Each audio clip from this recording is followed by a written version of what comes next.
Executive Media. Focus, innovate, succeed. So, subira buli omu ali bulungi kamera nkola. Akulindemu omuntu bw'aba akola mulinde. Bannange. Abadde ogamba ki wamma?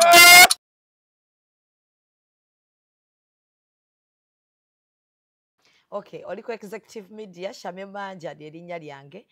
Njagala okubeebaza ababeerako commentinga awo, sharinga, weetuli nnyo subscribinga, bw'omala okateekeyo naye abatemamu wakaffe temuggyaayo logo. Temuggyaamu logo muggyemu effitina bannaye. Muggyamu logo z'abakasitoma baffe be batuwa ssente.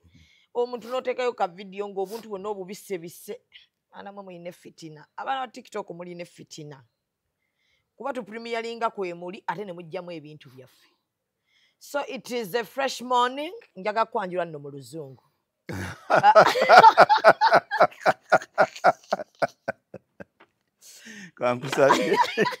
It is a fresh morning. Yeah, it is a bit byachogera batya nti kawewewo. Ndeka gwagambye Embeera ya kiddedde. Indine Daddy Uncle John. Naye kimanyi nti nkwagala nnyo mbeera n'enkukuba abantu gw'okyawa gwenkyawa ekifo ky'ovaamu saagala kiddamu akugambako nzakwogerera gwe nnyigira eyo ndiwo ku defendinga nange kyekimu nabagamba nti wo sisobya kyekimu ne bw'okola otya ne bw'oyomba okufa mu industry eno mbeera eno ensobya abantu ngenda okulya abaga bagezeewo ne bandoopa ne ŋŋamba abula bannange bandi awo nentabukira abantu naye bawulya nga bagamba mugende ewanko John mu mugambe agenda mumugambako ne mbagamba temugendayo mutawaanya kuba ngenda kubavuba naye ng'oli otya Daddy yendi kyami mugamba oti osirise ninga oba tolina lubaga ninga ngende kati nkunoonyeze mu bende sisirise kyami kubanga tetukyalina platforms mwe tusobola okulagira ebintu ebyenjawulo amazing theatre ateekeddwa okubeera amazing tibwe twakoleranga theatre nga tosobola kufulumya muzannyo nga toyiyirizaamu kantu kyako akali akawukana ku bya bulijjo kyekireeta omuntu n'alanga nayeesunga there is something the X factor mu kintu kyonna kati ffe twali twebrandinga ffe twajja mu nsiike ya Katemba waliwo ebibiina nga bizannya emizannyo theatre ng'erina ebibiina ebisukka mu 100 nga bizannya naye nga birina style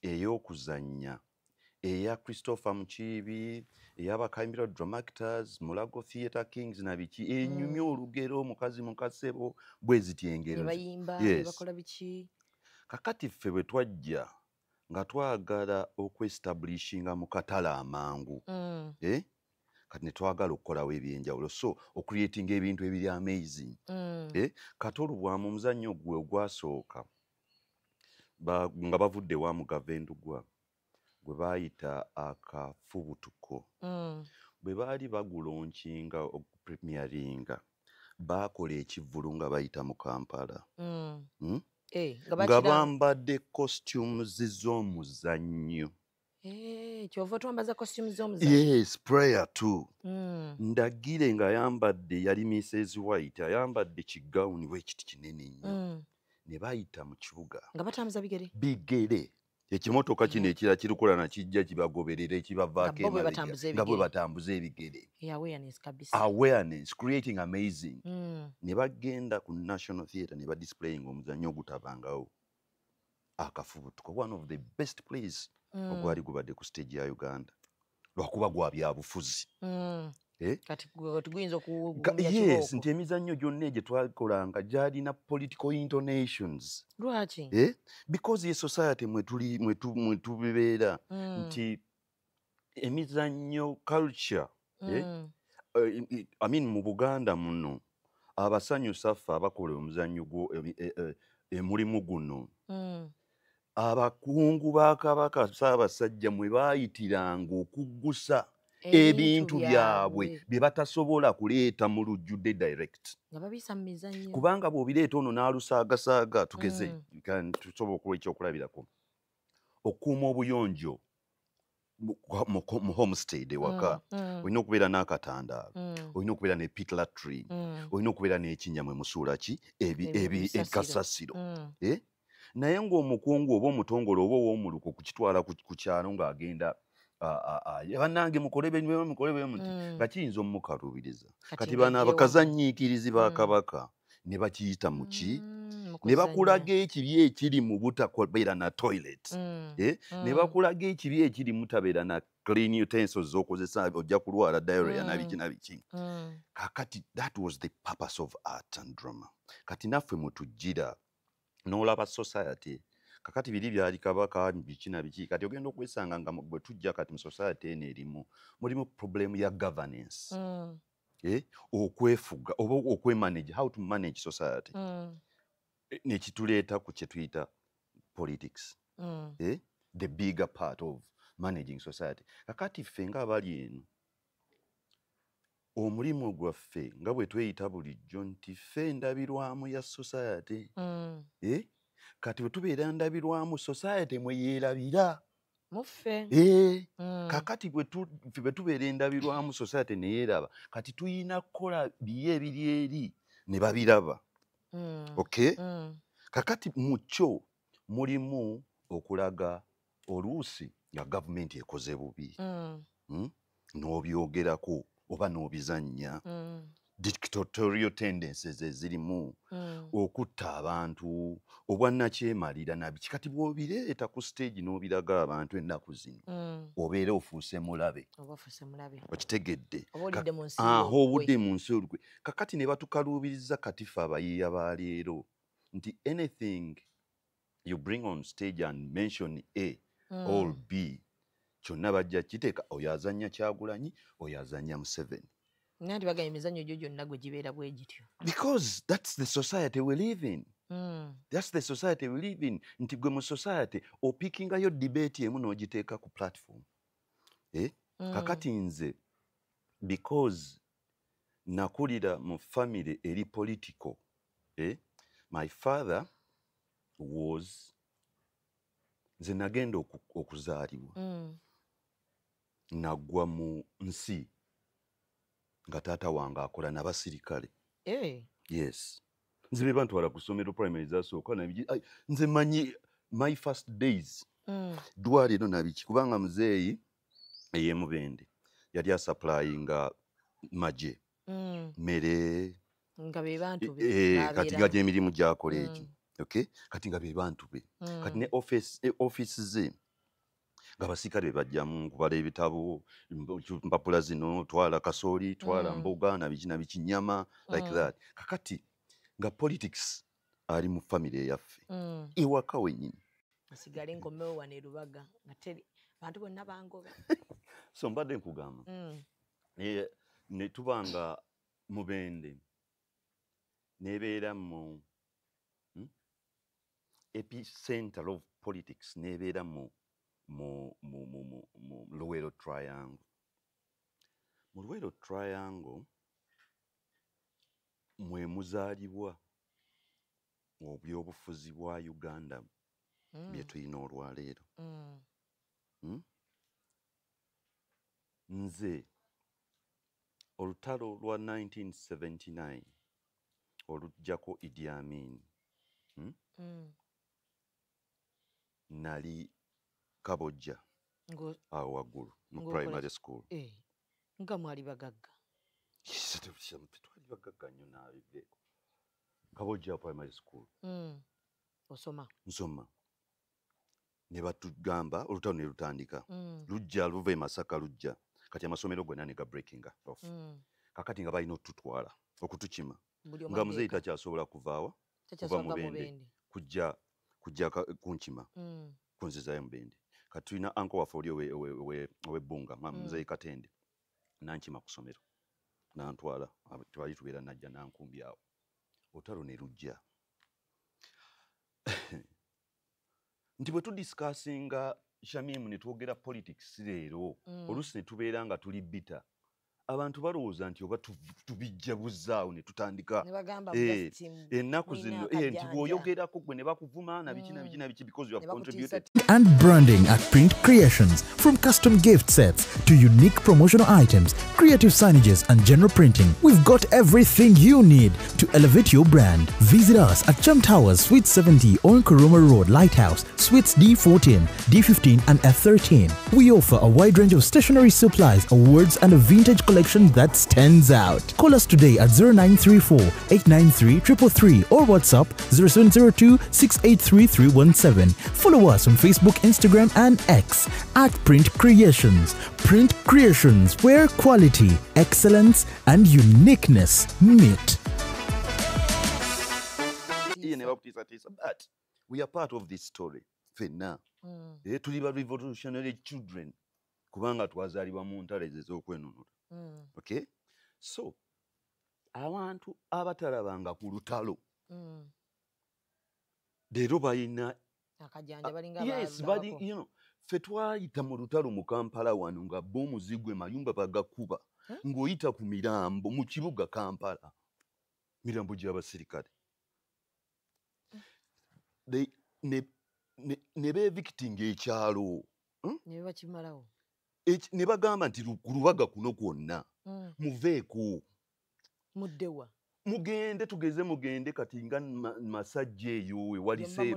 Kati ne beevikitinga ekyalo naye babagamba ennyumba muzireke nga muzigudde. Because bajja zimenya. Basobole okuyingira eka bagenda zimenya babitwale. Okay? Kati that's the politics gwe tulabye. Ne tujja nga tukula. Nze mu ddiro ly'ewaffe ewaka mwatuulako lumu high command ey'ekibiina bakiyita UFM ekyakulirwanga Kayiira bamuttirayo Kansanga. Okay? Yakulemberanga ekibiina kya Uganda Freedom Movement ng'alina a section of alina abasirikale bonna bayingiramu mu kino. It's a funny story when we start talking about Kayiira. So politics andimu musaayi. Kakati yes nti omuwandiisi yenna tasobola kuwandiika kitakyatamanyi kitali mabega we kitali background ye. Nze sisobola genda Greenland nempandiikayo olugero. Simanyi mbwa zaabwe ziryaki bisireegi babivuga batya. I cannot go deep into Canada and I write a story. Mpozi nga mmaze nembeera e Canada nendweringa nemmalamu emyaka nga 10 nentegeera abantu beeyisa bitya biki. Thank you. Nti bwe naleeta piisi yange ku table of men abagenda okugiraba critiquing it bagenda kusomamu ki. Because at the end of the day when you are writing, we are teachers. Oteekeddwa okubeerayo n'ekisembayo ky'ogamba abantu. Bakayimbira bakikolanga bulungi nnyo nga buli muzannyo bwe guggwa Mwami Matovu alina oluyimba olujja mu kiki kye balaze. That's the purpose of a writer.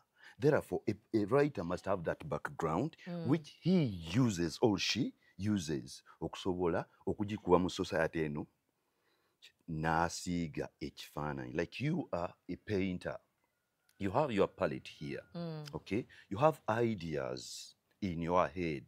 Okay? So you use your brush stroke to draw that picture. Okay?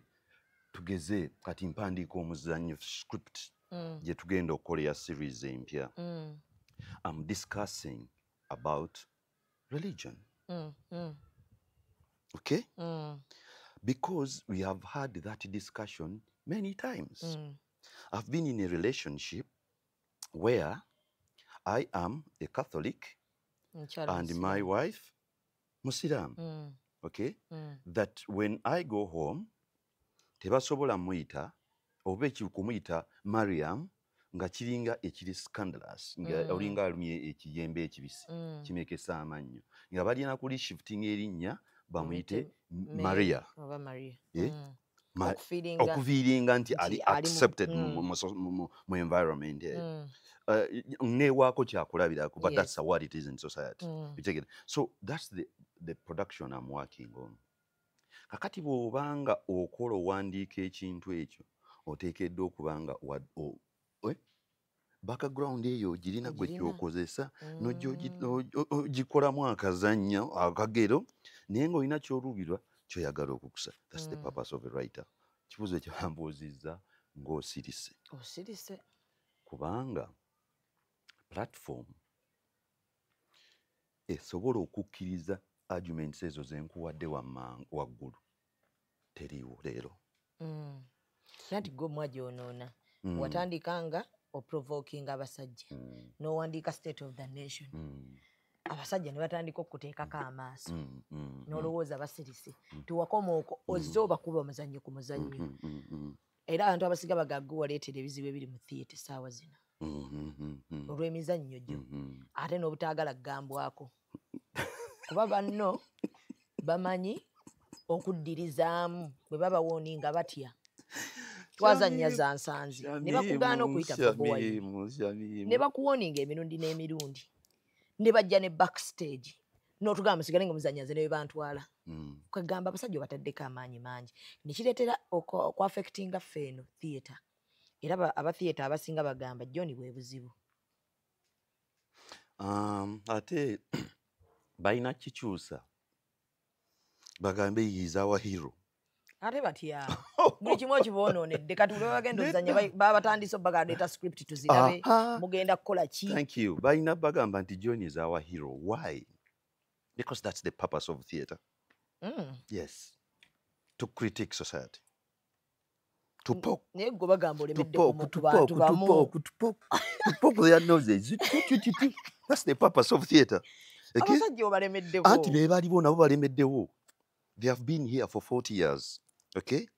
Mwebe mulabye. That's the picture you have. Abaana batya nozannya emizannyo egyo kati gibaamu emiggo. Gibeeramu emiggo kubanga kye kituufu nti omuntu dictator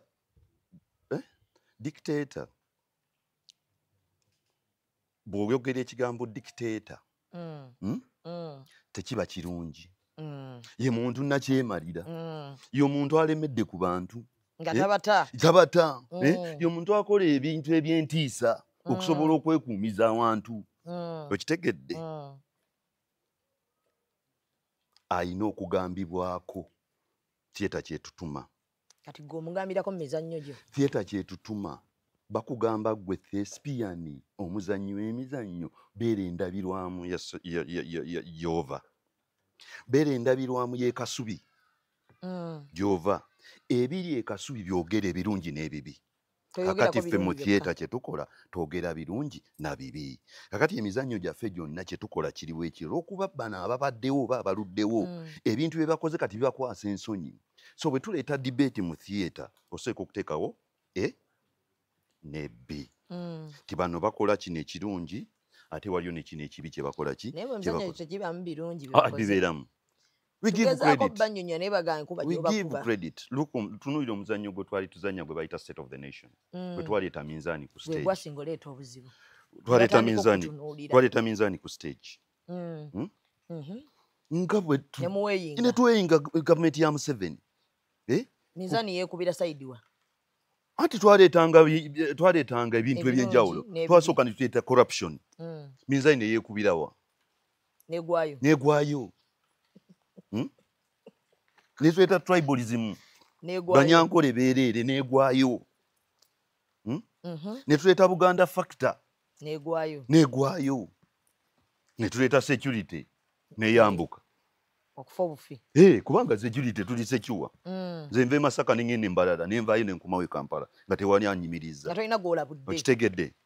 Kakati ebyo by'obiteeka mu society ng'abantu banyiiga. Should we take a break? Ate etambula ero enkube kuba? No. Manye nga ankonga kati okuze. Kakati kyekyo so banakatemba baleme kwekwasa. Tebanneekwasa bakole ekituufu. Ne banno mbakuba kubanga bali in bed with the dictator. Ne theatre zennyini eziriwo mu buggwazi. Because the theatre today is being designed to toe the line of a dictator. You get my point? Nti bino bye bagaaginga bye bagenda okuleeta mbu omuzannyo oguwandiika ogutwale bagusome na biki. They are in line with the dictator. Yes. Bwe tubikkiriza. Bwe tubikkiriza. Bagire balabe ogenda kukola kino. We must defy. Tubigaane. Tetubigaane be balibeerawo bokka. Bagenda kuvaawo bagende. Tuwambulera. Ojagala. Ojagadde. Mbadde manyi togyetaaga. Gwe. Naye abatheatre wallahi bagenda kutunoonya. Buli w'oyimirira obongera bokyesa. Anti gwe mulimu gwa theatre. Ne ku mugenzi bw'oti bwe wakola. Theatre yajjawo apartheid. Okimanyi ekyo? Nti abaana abaazannya abazulu emizannyo. Theatre yajjawo. Nkutidde. N'abayimbi. Kakati tulina okwekolamu omulimu.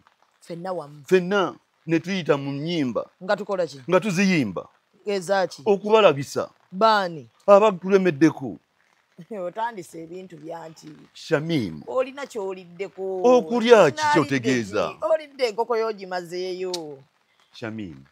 Theatre egenda kukujjukira nnyo ng'ofudde nga kawadwa. Nze ne bantwata John nga nzanya State of the Nation ne bansika ku National Theatre ne bansalako obutwago wali nga nfiiriridde theatre temukaabanga.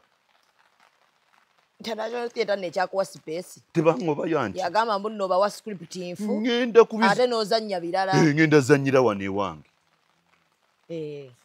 Ati zonna zikutya zigamba olwanisa gavumenti bakugobye. Shamim. Omuzannyo gwe tusemye ngenda ngubatwalira baga twagala thousands. Baganda bawulira linnya lyo baaganda kuganya. Eyo si theatre. Yeteweddemu. Eyo si stage. Tujja kubizannyira wano. Kino nkikuddiramu Shamim. Omuzannyo gwe tuzannye ne banzijja ku stage ne bantwala tokaabanga. Ojukya muzansanzi twali tutandise okkaaba bakutwala. Kuba pate tuba tuwangudde. Heroes. Oba hero. Abajulizi wabalabye? Nabalabye. Babatwala bakaaba. Naye omanye ekyetendo kye bakoledde Uganda. Kiyitirivu. Kye tulina okukola. Kye tulina okukola tukozese theatre. Tekineetaagisa nze genda mu parliament. Nga nina theatre nga nina mpandiika. Nga nina stage. Naye banno banakwegattako olowooza. Gw'ojja kunneegattako tusigale banna. Kubanga bo badduka dda kuba bandaba ng'omulalu. Akulaba bagamba olwana kintu. Sirwana kintu. Bagamba ogezezzaako okusuula theatre. Buli w'embeereza emboozi nzibulira. Agamba ne tuwerwana ate John gyali tugakwata akabyogera abikube. Buli kye bakola okikuba. Lwaki si kikuba? Golaba bakola bituufu. Si bituufu naye naagala bagamba kulwaki tebagala bagamba. Naakola ekituufu mu theatre kati. Okuba saagala kumentioninga name. Look at all our heroes in theatre. What are they doing? Look at them. They are in bed with the dictator. Because the dictator today needs ayagala kumusanyisa. Omanyi bw'olwawo ennyo odda buto. Bino ebibiina bya theatre za tebigenda biizo giyambako ebyaliwo lwakuba si biri. Ebibiina ebyaki. Nabuuza oba mwoli ne banga toliimu. Ebibiina ebyaki. Kati bino bye baleeta nti bigatte ba theatre practitioners bonna. Ebibiina ebyo tosobola bingi. Tosobola kuyingira mu kibiina ng'enkya ku Lwokutaano bw'onookubira pulezidenti oba deputy pulezidenti w'ekibiina mugambo wange ntanda oliwa kyandi eno ggulu tulinda kulaba mukulu. Ate waggulu anoonyayo ki? Ab'eggulu ne bajja balabe product bagiteeke mu stage. Otudde olinda ow'eggulu agenda abaswalize swali zaawo. Nti ebibiina byonna kati byogenda okukola bagenda kubifiltratinga because bo balina ekyabwe kye baagala. Yes. Balinga bano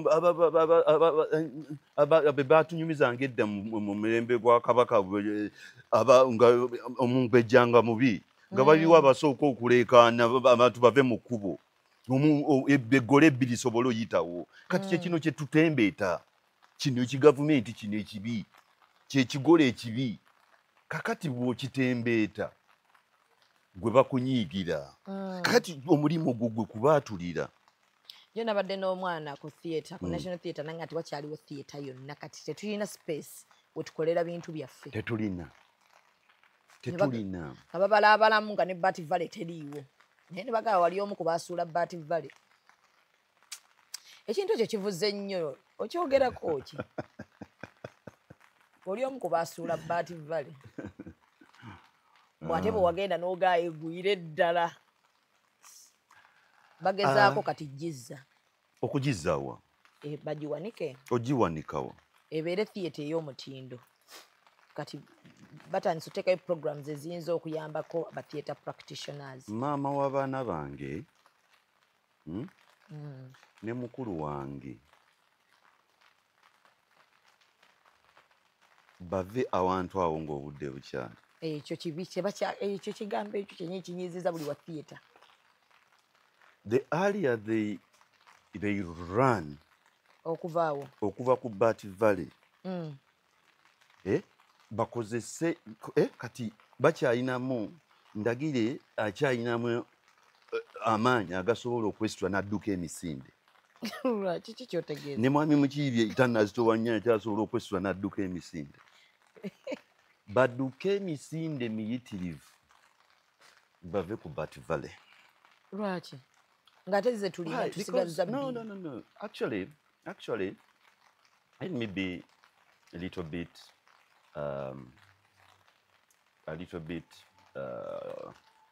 kanyambeko ko katono. Ekibuga gye kyeyongera okukula. Gye kyeyongera okukula. Theatre should get out of the city. Yes, the capital. Mbadde manyi zirina kuba mu kibuga. No. Theatre needs space. Theatre needs space. Mwe musobolera okukola ebintu ebiyamba okusitula omuntu the environment mwokolera. Look at where we are seated here. Okay? Nti obwongo obunarishinga. Theatre needs space, okay, where we can exercise the nitty-gritty of theatre.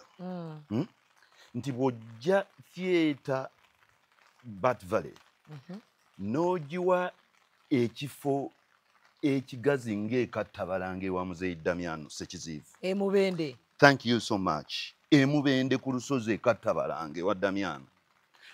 Nina yiika nga 50. Nze nja kuteekayo theatre gye yeetaaga. Emubende. Yes. Mbadde manyi theatre erina kuba mu kibuga. Nti omuntu ayingire agenga. Olaba abantu nga bwe bagenda wali ewammwe ku masjidi eneya wano. Cold Kampala. Ogirabe eyo. Ti omuntu bw'ayingira mu geeti bw'ati atandika okuyingira mu kifaananyi. Ekyokusaala.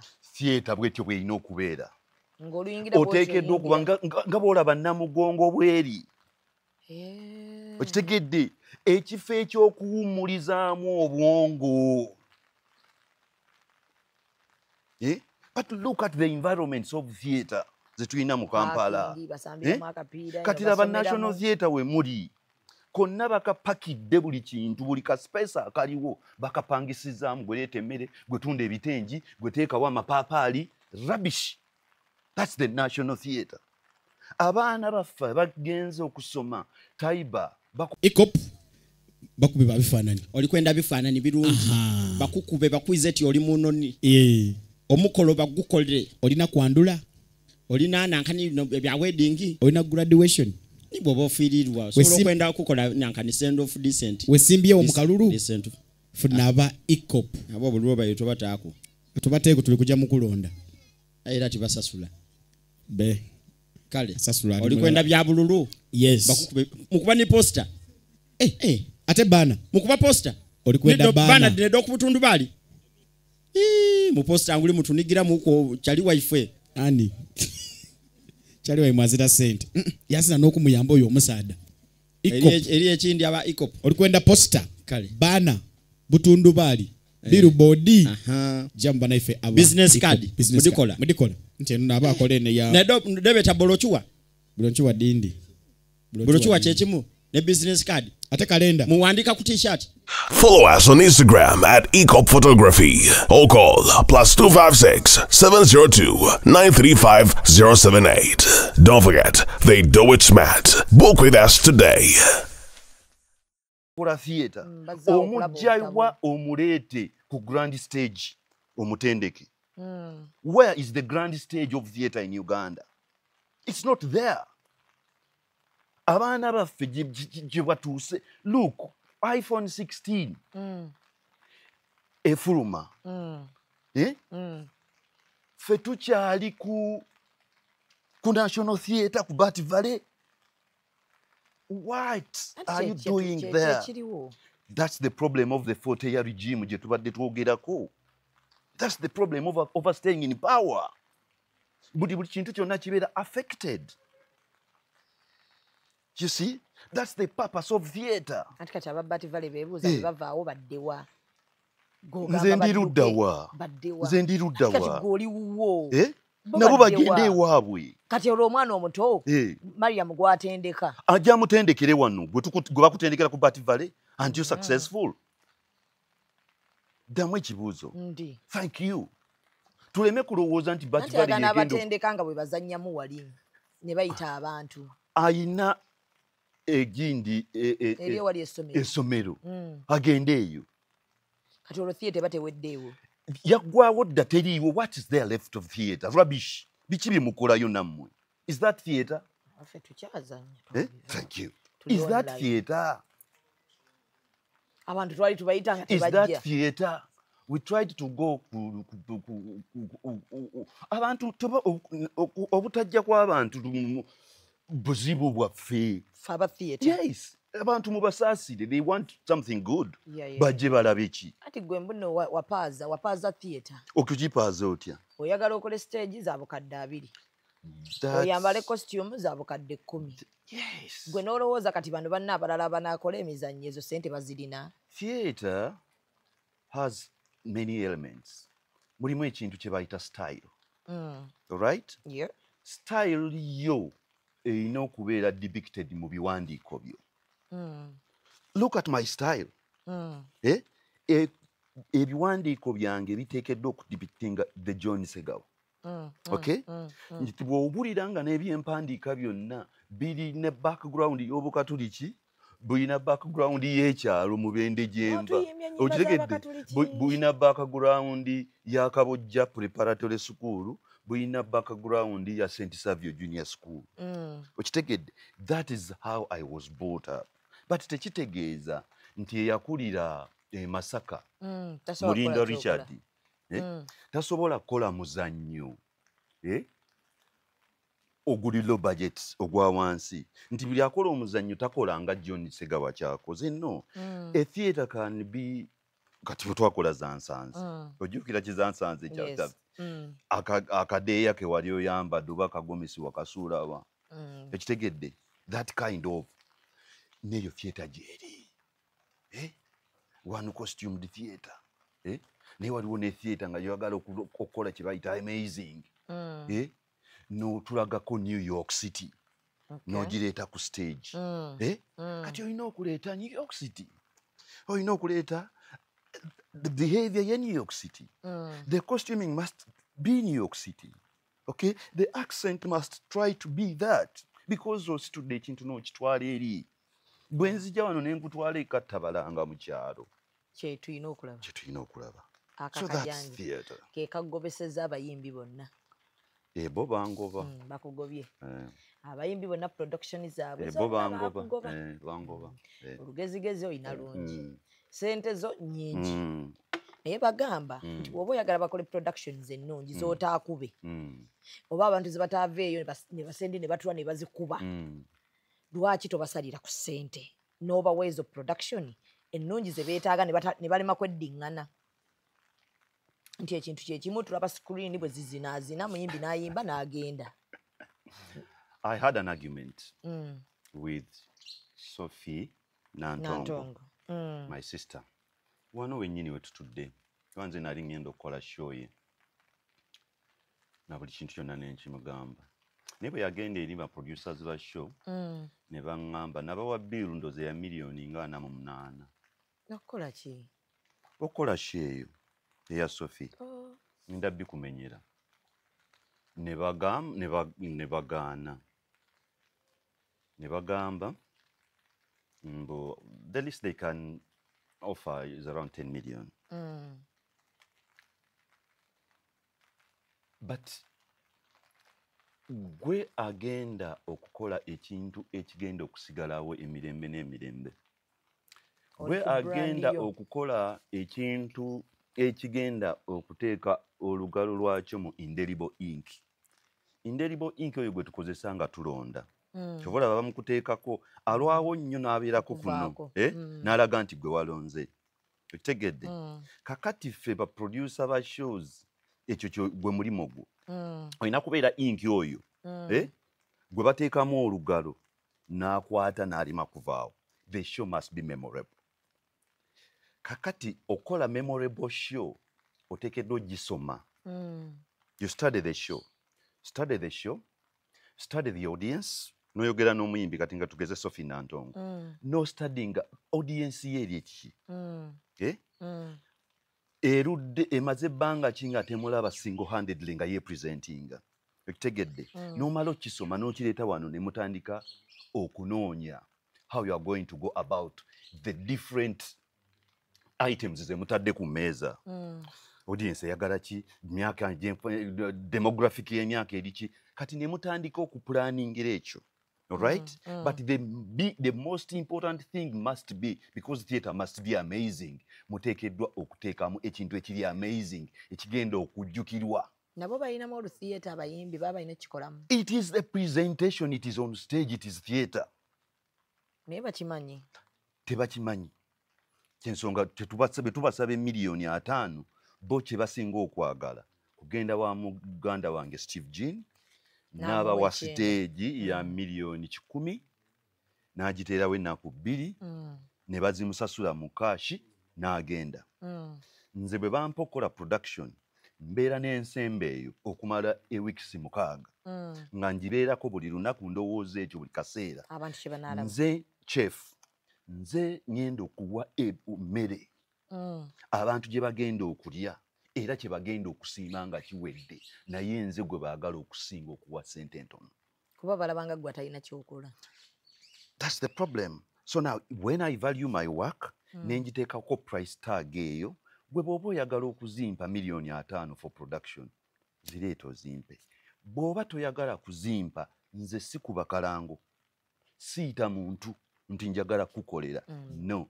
Gw'olaba works zange ze nakoze n'ogamba maybe John Segawa bw'anaatukwatira mu kintu ekyo kiyinza okulabika bwe kiti. Bwe nojja nenkuwa price yange. Previously nakoleranga bwereere. Ng'oyamba industry. Nga nkolera bwereere. 10 years of Eddie Kenzo. Free of charge.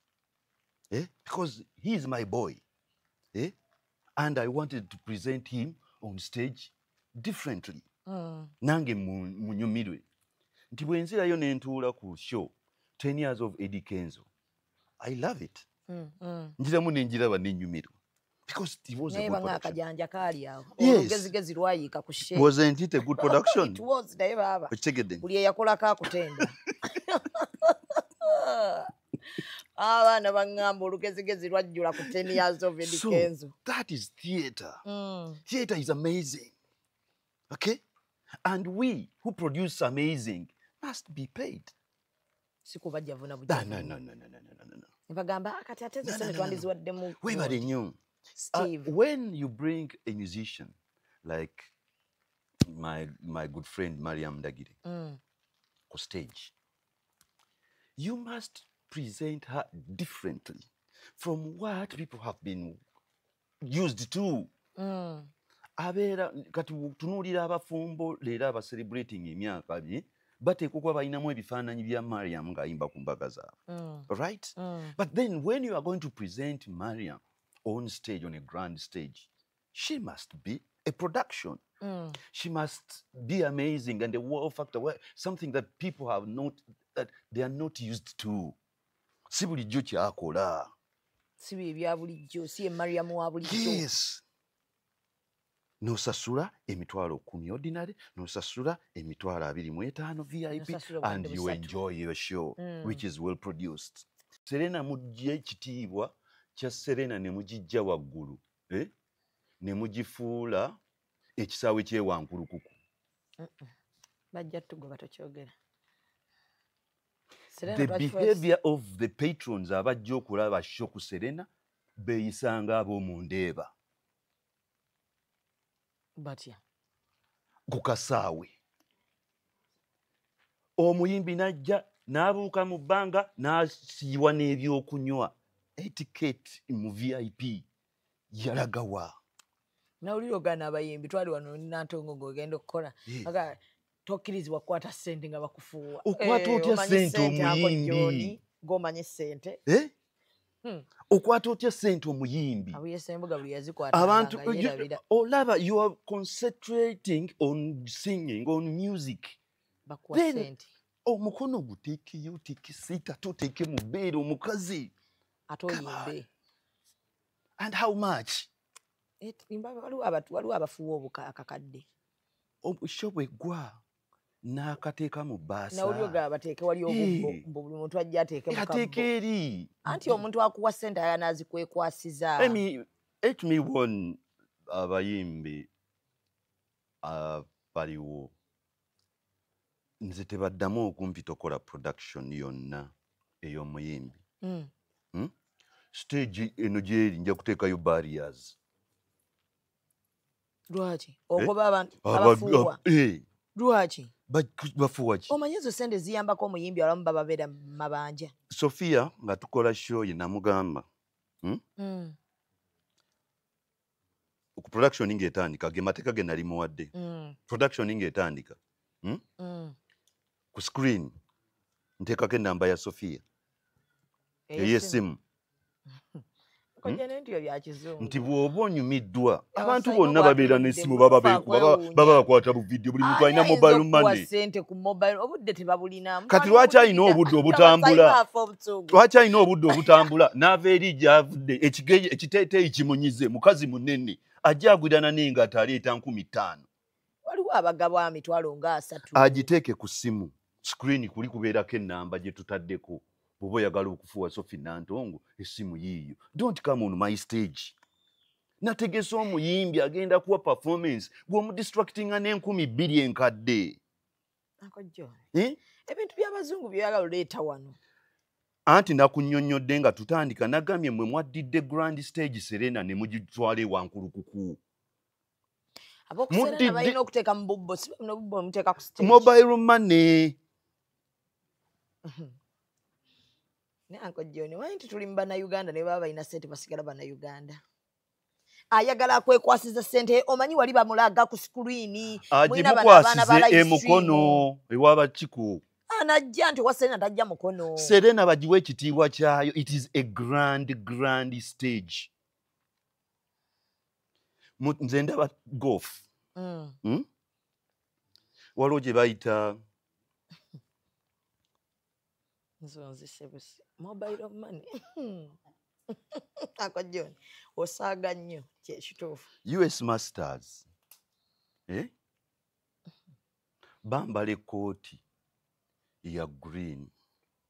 Balina engatto ze bambala z'olinnya ku muddo. That is golf. Theatre or performance, let me tell you, performance is sacred. Manche nkugamba kwata mmalo okunnyonnyola theatre. Nkya mobile money. Performance. Oli afa. Performance. Theatre is a sacred place.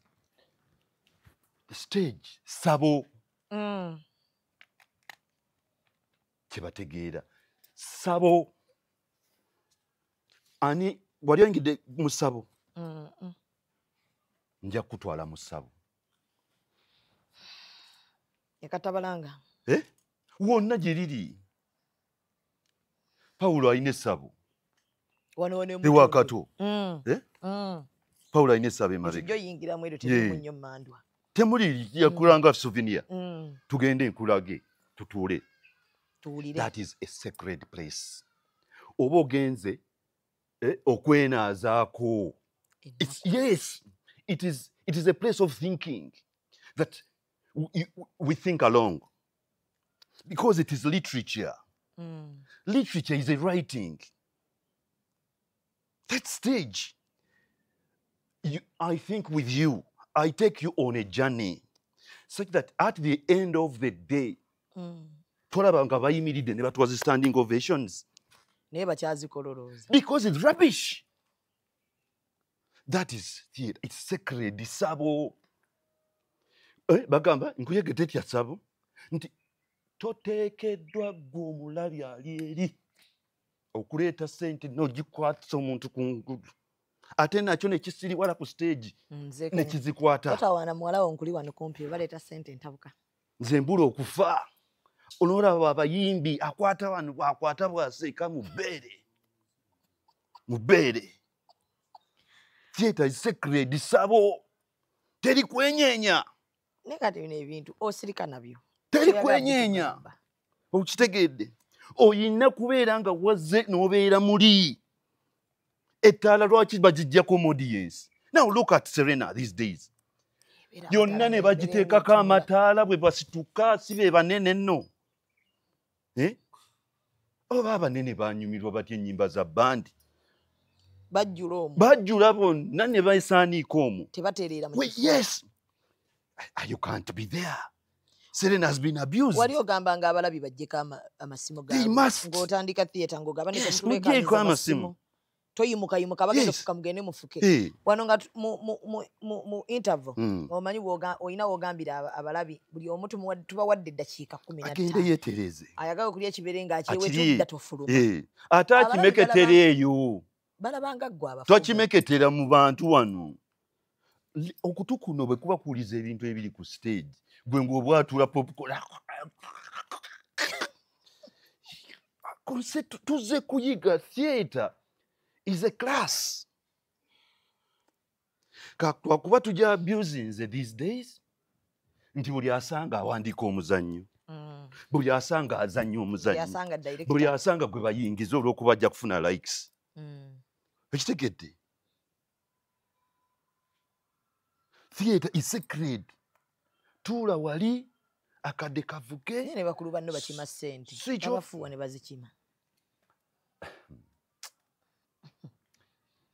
Leka nkubuulire. Baganda bange aba Eagles Production bakola kinene nnyo okwonoona endongo. Okwonoona ekitiibwa kya presentation. Eagles Production. Okwonoona ekitiibwa kya production.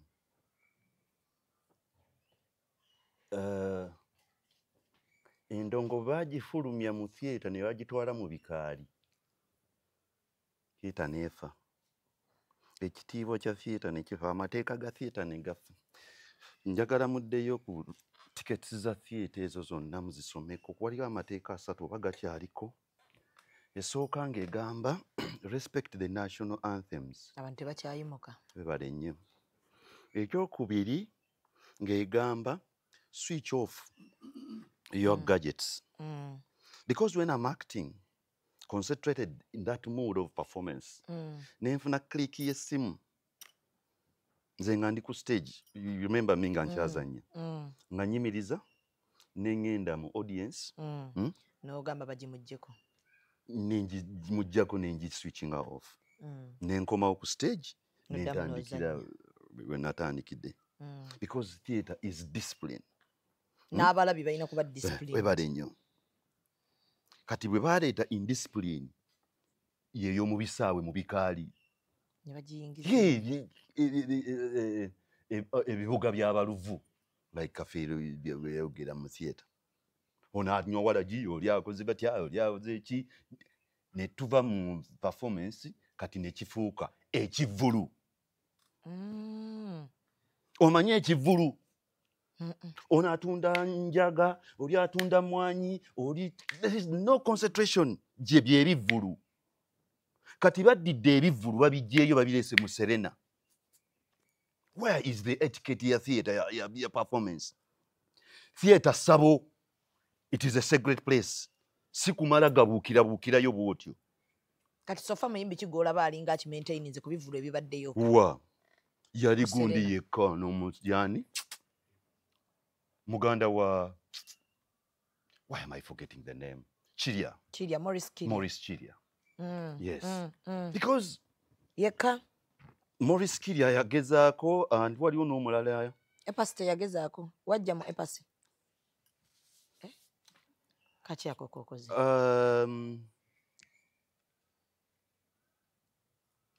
waliwo show yaba yali ya jazz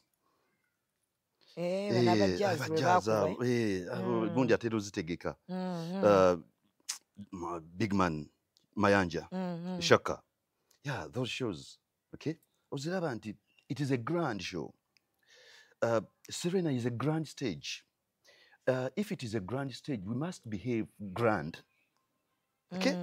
Shamim, bwemba ndeta performance ku National Theatre, okay? I give it everything that National Theatre gives you because it is a grand stage. It is a National Theatre, right? But when I'm going to Chotera to present the same performance, because of the levels of jengenda nkimenye ekyange abekyotera ku level yaabwe nakunyumizaako lumu twagenda Mityana bagita highway new highway ne tuzannya omuzannyo gw'abassenkubuge baguyitanga ekiraamu the London Shock. Okay? The London Shock gwaba mwami Ssenkubuge nga bava wano ne bagenda e London. Kati nga naawe ngwa omuzannyo baguzannyira London. They are in London. So stage we are in London. Emboozi zanyumya ze London. Zigatwigize streets ebijje Ssenkubuge nga bwe yabizannya. Ze London. Abantu b'Emityana bewaffe mu Bende nga mwami Ssenkubuge byanyumya tebabitegeera. Ne tugenda for 45 minutes of the play. Nentunira audience nga tetegeera bye tuzannya. Nensula curtain. Nembayita wabweru. Highway wano wabweru tetwabeera nga backstage wano ku lubalaza nga ku hotel. Nembayita ne magamba mmanyi we are changing this play. Mudakiika ezo? Yes. Tugujje London tugukomyewo Uganda bano. Mwami Ssenkubuge n'angamba tukikole tutya? Kakati mukomyewo. Muzannye nga mukomyewo. Mwali eri ne muzannye nga mukomyewo. Alright? N'ebyemboozi ze tuba tunyumya streets tunyumye zaaki za wano. Olaba bibalemye. The audience must resonate with what you are putting on stage.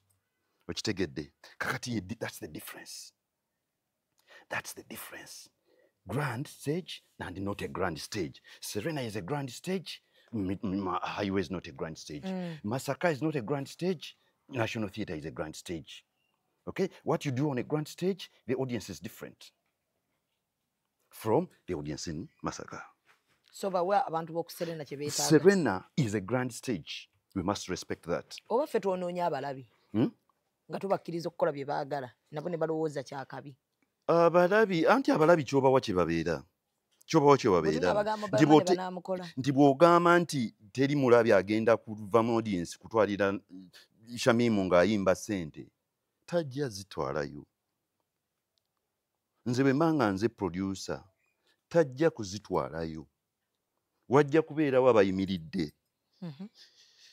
Kiwamaayi mu kugenda ku stage bamukwateko.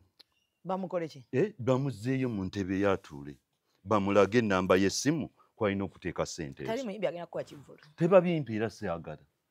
Naye nga bwe baba baagala. Naye bwe baba baagala amazing.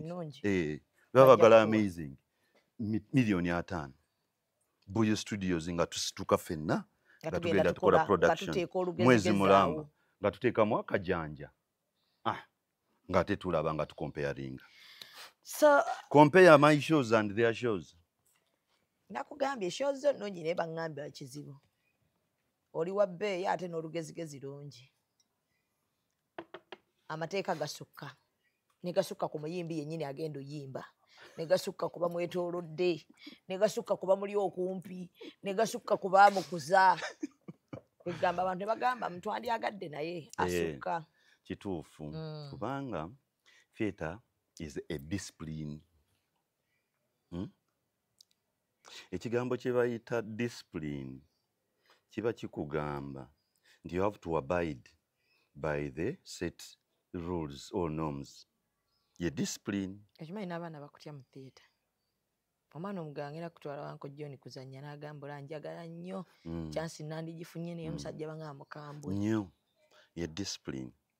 Nti oteekeddwa okubeera omulimu ogwo okuguwa 100 ku kinne waakyo. Ti bwe tujja wano okukola rehearsal Shamim ne tugamba nti tugitandika ku 8 o'clock in the night tugenda gimala ku 10. Those are 2 hours. Every atom of your soul must think of what you are going to do. That gwe bw'okikugukamu gwe gwakikuguseemu si kikuguka gwakikuguseemu kijeemu kati nga gye tuli. We become the flowers of a plant. Ffe abagizeemu abalabibwako, you become the flower. When a plant etuwa ekimuli kati nga bw'olaba plant eri ya green but there is that red there. That's the attraction of it. Right? That's theatre. Okay. That's the attraction. It is a sacred thing. Right? Olinga agenze mu ssabo nje kyengamba aba actors bange oli mu ssabo actually tujjamu n'engatto nga tugenda ku stage eyo nti theatre is you are transforming. It is transformative. You are Shamimu Mayanja. Because of your characters and mannerism nkulabamu akakazi k'ekiboga ku kyalo akafumbirwa bulooka w'amayumba okitegedde kakati bwe nkuwa karakita eyo Shamimu Mayanja afudde for 2 hours tuyina Nalumansi. Okay? Kati you immerse all your soul into Nalumansi. Nti nebo tugeze tugenza omuzannyo ne tuguzannya ejjinja. Ti bw'oliddayo okuyita ku street z'ejjinja bajjaga Nalumansi wuuyo. That's the power of theatre. It's transformative. It transforms you from who you are. Wasoma Simon, wasoma divinity. The transfiguration of the Christ. Nti theatre is that. Oze mu ssabo tugeze kati twazannya omuzannyo. Let me give you an example of a play. Which play? Maswanku. Nga tuzannya omuzannyo Maswanku nga tuli ku mwalo nze nali omumbo wa Kambugu naye nga ndi mugwira nga nzize kubeera muli obwakabaka mbuwambire muli nga nina abambowa bange bakato baani abo okitegeera. Okay? So you transform into that deadly warrior. Nze nanyumyako lumu nga tuzannya omuzannyo basajja baka natta abantu nga 6 muzannyo gumu. Mwalimu ne muto wange kati mwalimu sister wange ng'alaba omuzannyo bwe nafumita ekiso my young brother on stage nga tuzannya she just blew it nomulaba n'abuuka mu stage mu Bale n'afuluma ng'agenda yekalakasa kaaba amaziga balekana paka backstage ne waffe where Mariam is ngagamba John, no, you can't do that. Do you get the theater? Theater is transformative. That is why tukugamba jakesimu. Diri sabo, you transform something to that. Okay? That's the purpose of theater. That's the purpose of theater. Anybody who doesn't do that for theater is not doing theater. Kati theater inadda olooza. Tujajizao. Ngate oli wano wenywera kachaayi nakosibamo mpewe kujja omanye tugenda okukola mpumudde emyaka emeka owezezza omwaka ebiri tuwezezza omwaka bukyanga tuzanya golden calabash nga tuwummudde wazanya Christmas eri nga tuwummudde nnyo tuzanya Christmas eri okay nga kitalo ekyamuwalawo mukwano gwaffe Omunnakenya nawulidde ennaku bannange. I contact to her man like this. Then her man came and he insulted me in all kinds. They almost beat me, madam. That's why I ran here to come and tell you to help me. Because me, I cannot take this. If I didn't have anger management, I was going to beat her up. No. Madam, you have to do something. So is the man still there? Yes. But yeah, you're there, deal darling. Me, I didn't even know because I thought it was these normal clients until they started doing, hey, mwah, I love you, mwah. No. First of all, can you calm down? Are you ready to put everything you have said on paper? Yes, madam. Voice note, voicemail, everything. Camera, give me everything. Me, I'm willing. Give me whatever you want. I am willing. I want you to go sit down, write a statement, bring it to me, and I'll take it up from there. But can you behave like a professional? Madam, I have tried. You should have seen me there. You should have seen me. If you can behave like this in front of me, then the other side. What character were you exposing to our... It was worse. It was very, very bad, madam. Nana, can you get out of my office? Go and write the show cause letter, the statement, you bring it here. I will know how to handle Moisha. Okay, so what should I do for the patron? Can you go first of all and do what I told you to do? It needs to start from somewhere. Okay. So if you find out that it's true, madam, you fire her. Because this is incompetence. Imagine, madam, now a honorable comes and he has nowhere to sit. What are we supposed to do? He will leave and go and say, the honorables, service above self, we are not doing it. Can you go and write the statement? Okay, madam.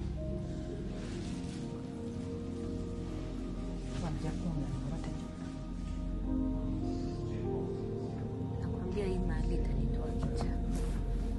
Mtu kama Nana, kimbele, ujuzi wa kazi hata hana. Kazi ni kusengenyana, kufuatiliana, vitu hata hazieleweki. Moisha naye ndio huyo, analeta mwanamume mwingine. Lakini Madam Dorcas aliandika akina nani kweli? Hii kazi nafanya hapa ni kama ninachunga watoto wadogo. Hata ieleweki. Naona nikichoka mapema.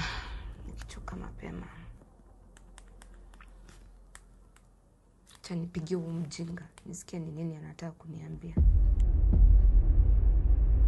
We are the honorables. Silayo Evelyn yafudde Munnakenya. Bagenda muziika ku Saturday bamuzaye waabwe e Kenya. But omuntu bwafa mufuna oba omukisa okumwogerako okumwogerako mukyo mwe muzuulira ne papasi ye mu bulamu nti buli muntu yenna alina purpose mu bulamu naye kiba kizibu nnyo gitegeera ng'omuntu akulya amala kuvaako n'ogenda otandika okulobamu ebintu ebimu n'ogamba this was this. Silayo was a Kenyan girl working in Uganda. Bwe tuva mu COVID, jukira mu COVID twakola nnyo because MultiChoice yali etudemandinga okugisuplyinga abantu baali nnyo waka. Twakola nnyo. Kati bwe tuvaayo mu COVID nga batugudde, waliwo character yaffe oba okajjukira akawala kalaki akaali akawanvu ne kagenda e Dubai.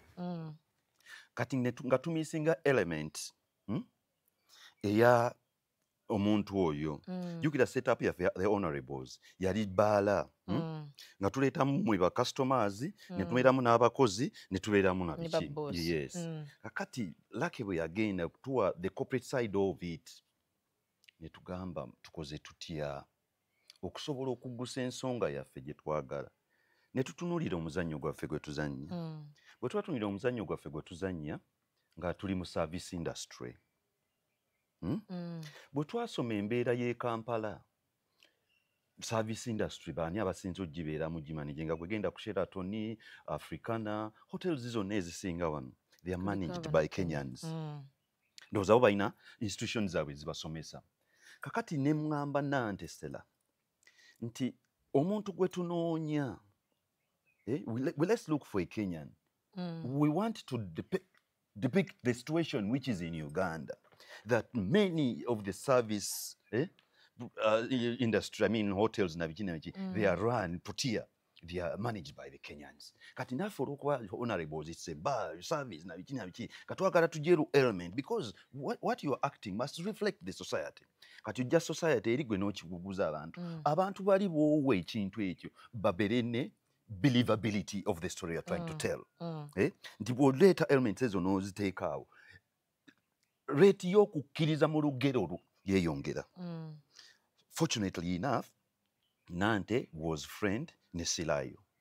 Kati ngagamba, there is a Kenyan girl, nja kumukuleeterako gw'omulabe. Bw'ona omu-appreciatinga ajja kukolera. One day, in 2021, I think after COVID, tuli ku governor gye ku state yaffe tutudde tugira nga baŋŋamba she's here to see you. Here to see me about Stella ye yamuleese, you are looking for an actress, she's Kenyan.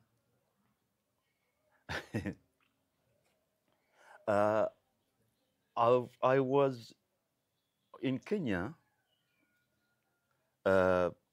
for like 5 months, 4, when my father was sick, cancer. And I loved the Kikuyus. Bebaali batukolera mu nnyumba, batunyumiza emboozi Abakikuyu, yes. Kati jjukira muzeeyi ye ng'amanyi Oluswayiri nakugijjeko emabega muzeeyi yakolanga basirikale. Akati ye kati mu environment eyo ne Kenyans ng'ayogera Oluswayiri olwo nga lunyumira nga sibitegeera badde neki naye nga muzeeyi linyuma ayogera Oluswayiri. I like the Kenyans. Nga mbabuuza life yaabwe na biki. Kati ngamba nkama Katonda bwampayo opportune time nzanyiseeko Munakenya. Waliwo akawala akazanyanga mu hostel akakenya nagezaako kanoonya ne ngenda okacontactinga nga kali busy. I like their heavy tongue eyo abakidopas biki. So nga njagala ogireeta mu element yaffe. Bwe yajja n'ayogera. The Kenya where I was came back. And I saw a beautiful girl. Anti-screen. Naye ate mu theatre. Ate mu theatre kiba different. Kakati anti mu bisaana. Era bye mufaanana. Theatre ekuwa ky'ofaanana. Kati munnange. Kati ze tolaba nze bampa ebifo omusajja agumidde mu maka omufumbo Omugagga.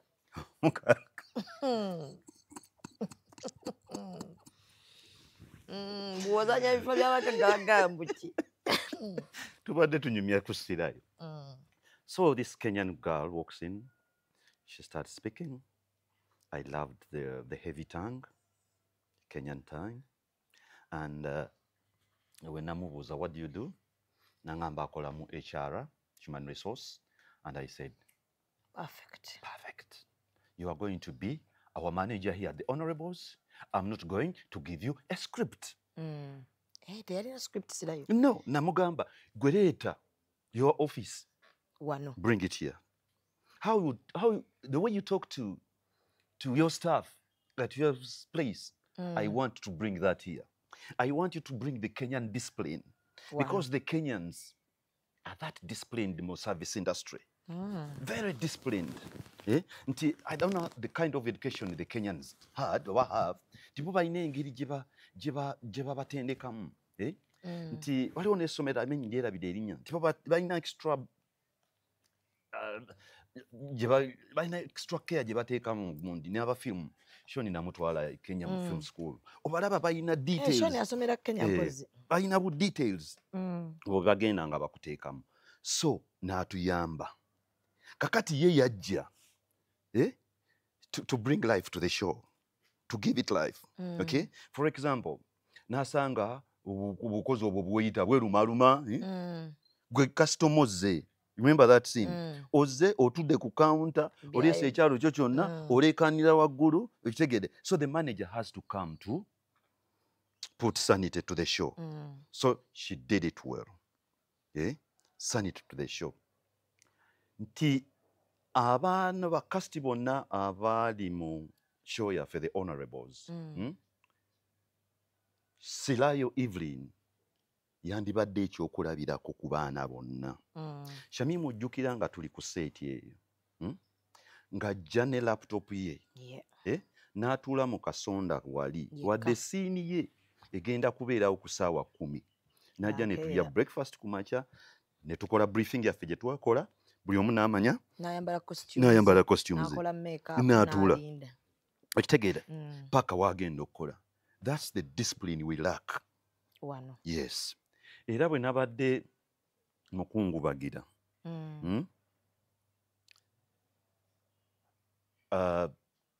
I wrote something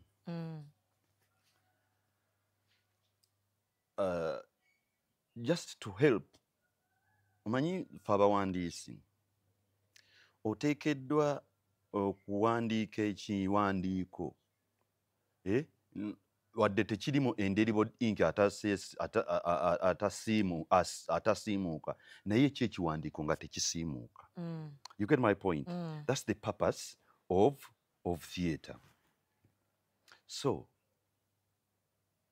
I wrote something, maybe nakiyalinze ne ku group yaffe ndowooza wakirali ti maybe that today we gather not just to mourn but to celebrate the life. That is one. Nengamba Evelyn was more than an actress. Okay? She was a beacon of dedication, discipline and professionalism. Discipline and professionalism. Shamimu ebyo ebintu we tubiteeka mu mirimu gyaffe ku set, we are winners. Let me give you an example. Tubadde tu discussing wano nga twagala kukola show yaffe gye tubadde twogerako. Ekigifuga discipline. Nti ssaawa 2 ffenna tuzze tuteekeddwa okuba nga tukoze tutya? Nga tutuuse. That is Sirayi.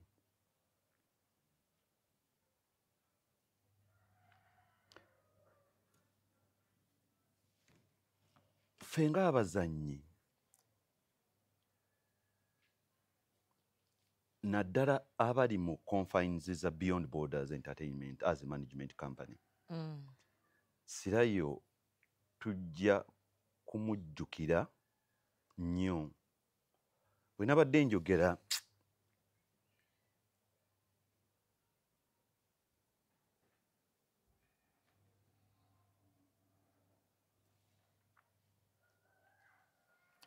bwe nabadde njogera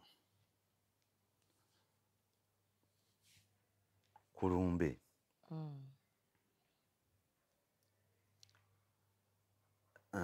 nendaba abaana b'abato nenjogerako ne bbaawe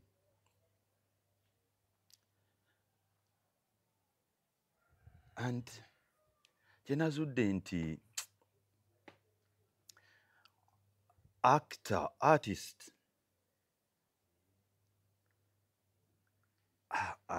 alimu safe hands za society nti okwagala kwe bawa artist performer Shamim tomanyi bantu bakwagala era simanyi lunaku lwosobola kukirealizinga n'okimanya nti abantu banjagala kutuuka bwe bati naye abantu abaagala nnyo ba artist they don't die because of their works nasharinzeeko bu video nembulaga maama we she was so happy nti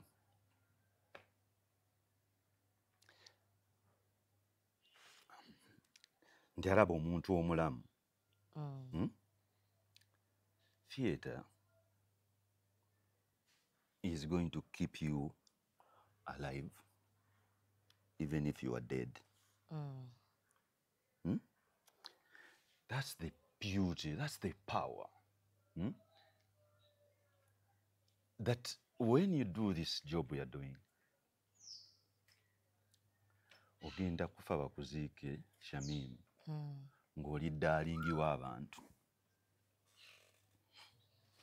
Kyova olaba nze neenyumiriza nnyo mulimu gwe nkola.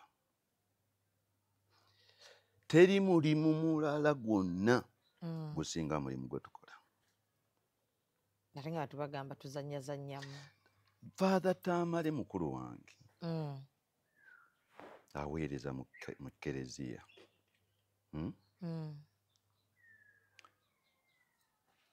N'akola byonna byakola ng'omusosoloti. Bw'anaagenda Father Tamale okumujjukira.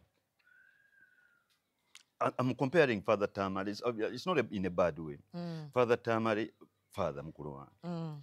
John Segawa. Munnakatemba wa stage. Oyinza okwesanga nga nze abantu abamanyi aba profesa otegeera kyengezaako okunyola nti bo bangi nnyo nnyo nnyo kusinga Father Tamale. Ate ne kibeera nga nti ebyaffe bya kurikodinga bibeera bifaananyi kurikodinga. Nti leero Michael Jackson yafa emyaka 10 emabega. Leero Michael Jackson tumulaba waali. That's the beauty of a job. Okay? Era omuntu ayagala okuvaamu n'agenda aba sacrificinze ekintu kinene nnyo. Kitegeera nti olaba nze bwe nagamba nga nkyayogera ne Robert Kyagulanyi yasacrificinga ekintu kinene nnyo okugenda mu byobufuzi. Nti yejjako okira kye nkugambye yejjako abantu. That is a sacrifice. Yejjako abantu olwa partisan politics. But that is a calling. Naye naayitibwa bw'otyo. So nkuwa the power and purpose of the job we are doing and how different it is and how I love my job so much. So bwe nayogedde ne maama we naŋŋamba kye tulina okukola tusharinge works ze nabo basobole okuba nga basobola okumusigaza ewaka era ye n'asanyuka nnyo n'agamba olw'ekikolwa ekyo their daughter is going to live before mu maaso gaabwe buli kaseera tebabaagala okumulaba bateekako akatambi ka TV ne balaba munnakenya waffe Sirayo ng'atutabukira. Yes, so we miss her. Bagenda muziika ekenairo ewaabwe the Kikuyu girl Bele genda muziika tetujja kusobola kugenda olwa programs eziriwo ne Mukama amusaasire byonna ebyamusobako naffe olwaffe lujja. Yes. So, Uncle John, for you got your daddy. Okuddawo. Stage, screening. Because of you, amukomya. Because of you, njagala muddamu mukola. Bwe twamushootingira twalina obuuma obufu oba sound byonna kamera kamu nti bw'obitunuulira binyuma naye bikwasa ennaku. So ku byakati kati nebeera nga bweri ne platforms ezisobola okubeera ennyingi. So ekizibu kyonnina abazannyi ba Uganda bammwe bashamii buli omu yakola platform. Kati buli omu bw'akola platform kitubeerera kizibu okukuŋŋaanya abantu abo bajje basupplying platform emu eya John Segawa. Okiraba kakati awo ne kitubeera kizibu. Ate bwe tutunuulira ebifo bye twandibadde tu displaying mu works zaffe. For example, the National Theatre. It is a dead place. But Valley, it died yesterday. That there is no place where you can go and enjoy a piece of theatre. There is no. Okujjako. Ate wana entinda kugona. Entinda wa.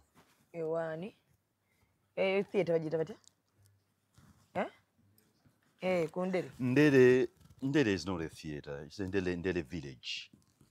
It's a village. Tosobola kukolerawo piece. Bazikola but open amphitheatre ya very open. But theatre and practicing is like playing football. We cannot sit for 2 years. Mukona abazanyi. Ate jjukira theatre bw'oyingira mb'okusalawo nti ngenda kukola theatre n'ennyingira ekibiina kye tugenda okukola oba ozzeeyo mu ssomero nti ogenda kufugibwa ng'akaana k'essomero nti omuzaayi ow'emyaka 5 egyange owulira ka director ka Shamimu ag'emyaka 18 nekakwasamya nti tuula wali. Kakati omuzannyi wa theatre ateekeddwa okuba nga mutendeke ng'abajaasi discipline eyo ng'agirina etegedde. So kakati naye bw'atuula ennyo akona. We need practice. Omubiri guno gudduke na biki. So we must not sit for long. But lwaki tetukola kati environment si nnungi kukoleramu. Emizannyo gye tunaazannya gyonna bajja kugituuma gwa Bobi Wine. Okitegedde? Kubanga era omuzannyo gwonna gwe nazannya nja kumuyita kubanga ye first patroni wange. Ye mulabi wange asooka anyumirwa nnyo emizannyo. Ate kati ani Robert? Osesekana okusekana nga lwaki Robert? Abantu badde bamanyi mwayawukana. Nani? Nye Robert. Kati ate abooluganda basobola okwawukana. Mbwati ogenda naye ate n'ogenda ate era naye n'omugamba. Anti nze ndi wa theatre, nze ndi critique. Critique bwatyo bwabeera. Tekiba kitegeeza nti Shamimu gwe si criticizing. Ne babimpeereza wano Shamimu yakoze bati n'ensooka nga mbula nakujja ku National Theatre we mukolera obuntu mbukasuke. That is kiba kitegeeza ki? That's the purpose. Ate n'ekirala nze sikunyigira bw'obeera omuntu nga kati ngafe abooluganda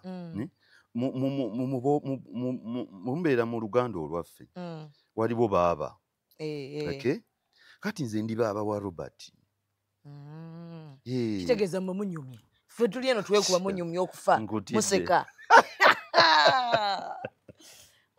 walaako John kakwerekereze simanyi kyagaba ku mmere wano okyalina gundi eri waggulu omukazi afumba emmere engeri studio gye twaziggalawo buyu studio abula tokyatuwa mirimu tugenda kufa tugiteekewa damu okkirize ogundi z'abantu kankwe budget yange yonako ya shoot miliyoni emu n'ekitundu ng'ate sibasasudde ezo kuliko okulya n'okubatambuza kakati bye tukola bye tushootinga tetulina gwe tubiguza tugamba tubiteeke ku YouTube tulinde abantu nze nina cast y'abantu 25 nze mbiteeke ku gundi nanti abantu bagenda biraba Shamini tubayite mu theater tugenda kukola wano ku Buyu Studios Lubaga tugenda kwekolamu omulimu abantu 15 b'omu theater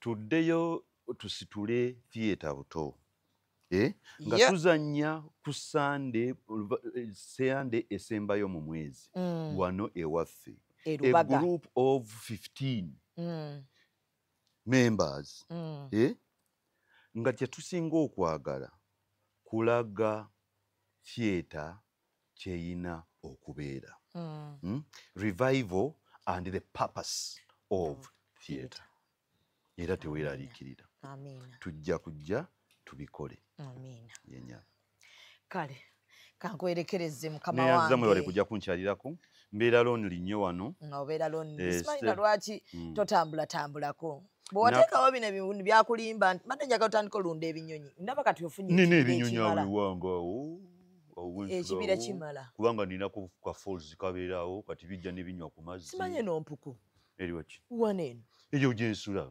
wasula mu mpuku nkutwaleyoko ngenda kugendayo koze mbadde manyi mpuku weekweka eyo singa otaluli baluzze nsula eyo wansi eyo underground era nze ate nekuba eriyita eri mba neyiba nenziruka amalala gakuli bubi abantu ekyabawulira nga bakuyita Mr. Uganda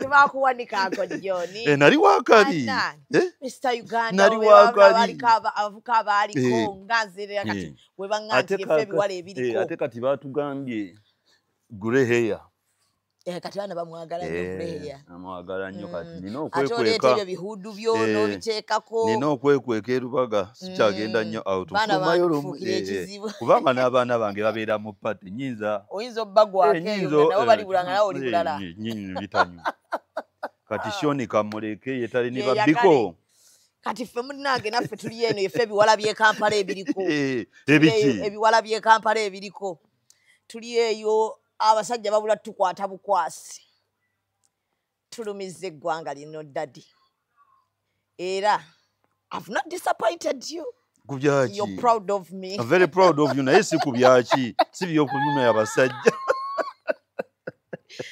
wala musibe bulungi